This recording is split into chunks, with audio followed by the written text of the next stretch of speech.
جب حضرت عثمان غنی رضی اللہ تعالیٰ عنہ کا محاصرہ کر لیا گیا اور یہ خلافت کا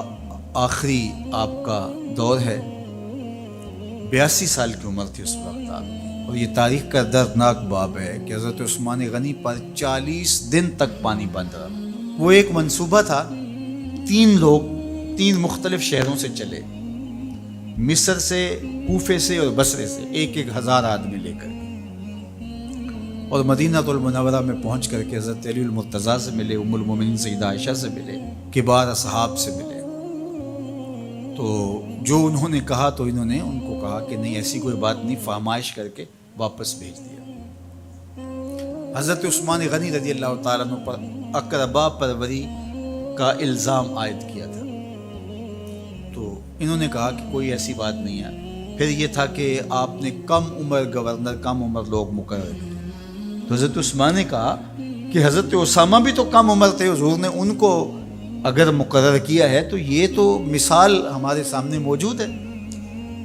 لیکن یہ ایک منصوبہ تھا، اس منصوبے کے تحت یہ 3 جگہوں سے لوگ آئے تھے۔ وہ 3 دن کی مسافت کے بعد پھر تینوں واپس آ گئے،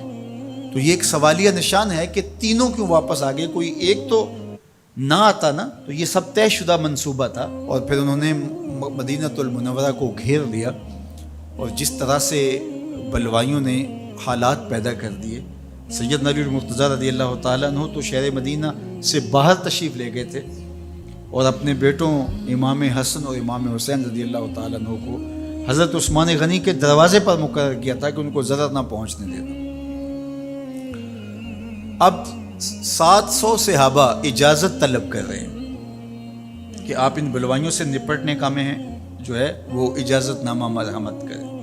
اور بہت سارے لوگ تو حج پہ جا چکے ہیں۔ 18 ذی الحج کا واقعہ ہے جب آپ کی شہادت ہوتی ہے، تو وہ حج پہ جا چکے ہیں، تو جو یہاں موجود ہیں وہ اجازت طلب کر رہے ہیں، لیکن حضرت عثمان غنی رضی اللہ تعالیٰ عنہ نے کہا کہ نہیں،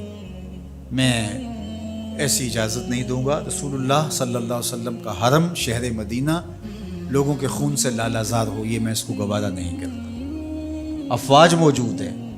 اور دنیا کی تاریخ میں آپ کو ایسا نہیں ملے گا کہ اتنی بڑی حکومت کسی کے پاس ہو اور وہ خود گھیر لیا جائے، اور اس کا پانی بھی بند ہو جائے،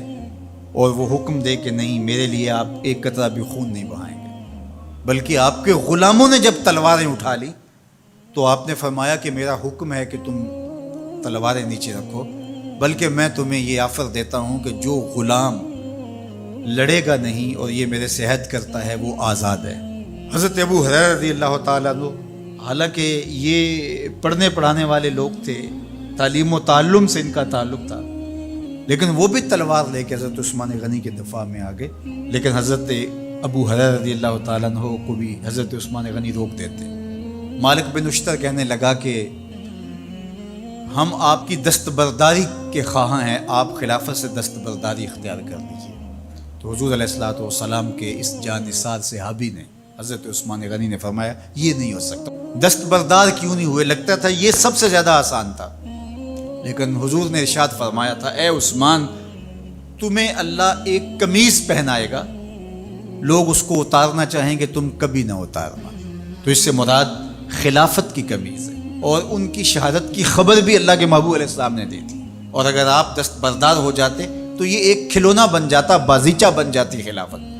چند آدمیوں کے پریشر سے خلافت سے دستبرداری کرنا پڑتی۔ اچھا، ایک یہ سوال بھی پیدا ہوتا ہے، چند باغی تھے،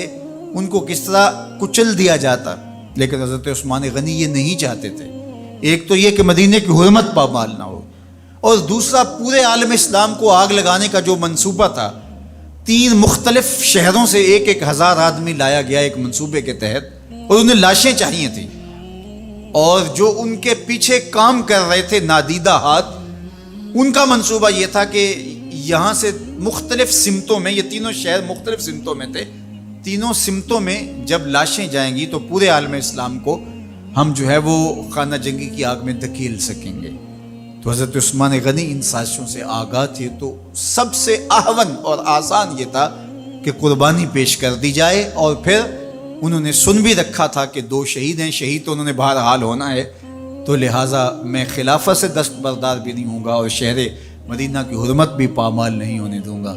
اور تیسری بات یہ ہے کہ میں خود مظلوم شہید کر دیا جاؤں، تو آپ نے یہ گوارا کر لیا۔ تو 18 ذوالحج تھا، جمعہ کا ہی دن تھا، اور حضرت عثمان غنی رضی اللہ تعالیٰ عنہ روزے سے تھے،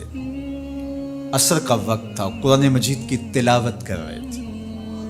حضرت امام حسن، امام حسین اور حضرت عبداللہ بن زبیر اور دیگر لوگ آپ کے دروازے پہ پہرا دے رہے تھے، لیکن باغی پچھلے گھر سے دیوار پھلانگ کے آپ کے گھر میں داخل ہوئے اور تلوار سے وار کیا۔ آپ کی زوجہ حضرت نائلہ آگے بڑھی اور ہاتھ سے روکنا چاہا، آپ کی انگلیاں کٹ گئیں۔ پھر دوسرا وار کیا تو حضرت عثمان غنی رضی اللہ تعالیٰ عنہ کا دایاں ہاتھ کٹ کے گر گیا۔ حضرت عثمان غنی رضی اللہ تعالیٰ عنہ نے افسوس کیا اور کہا کہ تم نے وہ ہاتھ کاٹ دیا جس سے میں وحی کی کتابت کیا کرتا تھا۔ پھر اس کے بعد آپ پر 9 وار کیے گئے اور آپ کو شہید کر دیا گیا، اور آپ کا خون قرآن مجید پڑھتے ہوئے اس آیت پہ گرا، فَسَيَكْفِيكَهُمُ اللَّهُ وَهُوَ السَّمِيعُ الْعَلِيمُ۔ تو حضرت عثمان غنی رضی اللہ تعالیٰ عنہ مظلوم شہید کیے گئے، بھوکے اور پیاسے شہید کیے گئے، ظلماً شہید کیے گئے۔ حضرت عبداللہ بن عمر رضی اللہ تعالیٰ عنہ فرماتے ہیں کہ حضور فتنوں کا ذکر کر رہے تھے کہ فتنے ہوں گے، بہت بڑے فتنے ہوں گے، تو ایک شخص نے چادر اوڑھی ہوئی تھی اور وہ مجلس واعظ کے قریب سے گزرا جہاں حضور کچھ ارشاد فرما رہے تھے، تو آقا کریم نے اشارہ کر کے کہا اس دن یہ شخص حق پہ ہوگا۔ عبداللہ بن عمر کہتے ہیں کہ میں اٹھا اور جا کے دیکھا تو وہ حضرت عثمان تھے، تو میں نے حضرت عثمان کے چہرے کو پکڑ کے تھوڑا سا حضور کی جانب کیا اور میں نے کہا حاضہ حضور، یہ اللہ کے محبوب، میں ہاں یہی، جب فتنے ہوں گے تو فرمایا یہ حق پہ ہوگا۔ تو حضرت عثمان غنی رضی اللہ تعالیٰ عنہ حق کی راہوں کے مسافر، جنہیں حضور کی زبان سے شہید کہا گیا، اور شہید کسی کا انجام ہوتا ہے، تو حضور نے فرمایا یہ شہید ہوگا۔ شہید وہی ہوتا ہے جو بحالت ایمان اس دنیا سے راہ خدا میں اپنی جان قربان کرے۔ فرمایا فَإِنَّمَا عَلَيْكَ نَبِيٌّ وَصِدِّيقٌ وَشَهِيدَانٌ،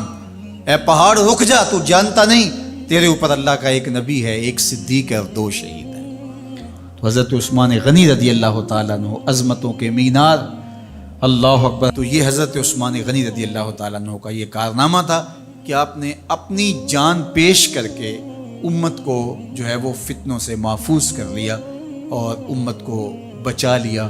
حضرت عثمان غنی رضی اللہ تعالیٰ عنہ پہ کروڑوں رحمتیں، کروڑوں سلام۔ ہم آپ کی عظمت کو سلام پیش کرتے ہیں، عقیدتوں کا خراج پیش کرتے ہیں۔ حضور کی خدمت میں ایک جنازہ لایا گیا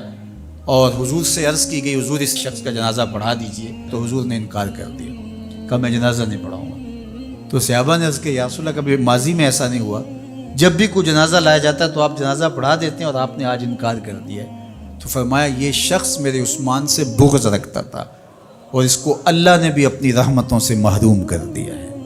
حضور نے اس شخص کا جنازہ نہیں پڑھایا جو مبغض عثمان غنی رضی اللہ تعالی عنہ۔ تو اب آپ اندازہ کیجئے وہ کتنا بدبخت شخص ہے جو حضرت عثمان سے بغض اور دشمنی رکھتا ہے۔ حضرت عثمان غنی رضی اللہ تعالی عنہ سے اللہ کے محبوب علیہ السلام نے کتنی خوبصورت ارشاد فرمائی، میں اس سے حیا کیوں نہ کروں جس سے اللہ کے فرشتے بھی حیا کرتے ہیں۔ یعنی عثمان غنی وہ ہیں جس سے اللہ کے فرشتے بھی حیا کرتے ہیں، اور جو عثمان غنی کا حیا نہیں کرتا اس سے بڑا بے حیا کون ہو سکتا ہے۔ حاکم نے مستدرک کے اندر روایت ذکر کی ہے کہ بہت سارے صحابہ حضور کی بہت ساری خوبیوں کے مظہر تھے، اور سب سے زیادہ حضور کے خلق کے مشابہ حضرت عثمان غنی رضی اللہ تعالیٰ، اور خلق میں سب سے اونچا درجہ حیا کا ہوتا ہے۔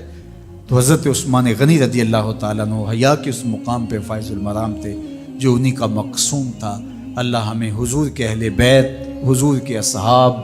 بلکہ حضور کے در کی مٹی کی تعظیم بھی نصیب کرے۔ اقبال نے کہا تھا خاک طیبہ از دو عالم خوش ترست، آن خنک شہرے کے آنجا دل برست۔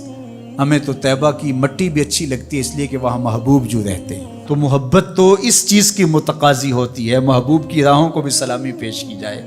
تو جو حضور علیہ السلام کے ساتھ منسوب اتنی وقی نسبتیں ہیں ان کا احترام کیوں نہیں کریں گے؟ تو حضرت عثمان غنی تو داماد رسول ہیں، حضرت عثمان غنی تو ذو النورین ہیں، حضرت عثمان غنی تو حضور علیہ الصلوۃ والسلام کے محبوب اور حضور علیہ الصلوۃ والسلام کے پیارے ہیں، ان کو جنت کی بشارت دی گئی ہے، عشرہ مبشرہ میں سے ہیں، 4 جلیل القدر خلفاء میں ان کا نام شامل ہے، اور پھر حضور کی 2 صاحبزادیاں ان کے نکاح میں آقا کریم نے ان کو شہید خود قرار دیا، اور میرے اور آپ کے آقا و مولا نے کہا آج کے بعد کوئی عمل عثمان کو نقصان